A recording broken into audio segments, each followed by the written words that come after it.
ஆண்டவருடைய சமூகத்துல எப்படி நான் வேண்டணும் அப்படின்னு கேட்டா, தன்னைத்தானே தாழ்த்தி வெறுமையாக்கி கர்த்தரிடத்துல நமக்கு வேண்டுதல் செய்ய வேண்டும். அல்லேலூயா. அதுதான் வேதத்துல எழுதப்பட்டிருக்கு. இன்னைக்கு நிறைய பேருடைய ஜெபம் என்னன்னா, ஆண்டவரே எனக்கு கொடு, என்ன கொடு, எனக்கு செய்யுங்க. இயேசு கிறிஸ்துவுக்கே நம்ம கட்டளை போடக்கூடாது. அல்லேலூயா.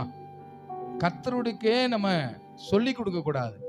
தேவ சமூகத்திலே உன் வேண்டுதல் எப்படி இருக்கணும் அப்படின்னு கேட்டா, அல்லேலூயா, ஒரு தாழ்மையோடு தேவ சமூகத்திலே நீ கேட்க வேண்டியதா இருக்கிறது.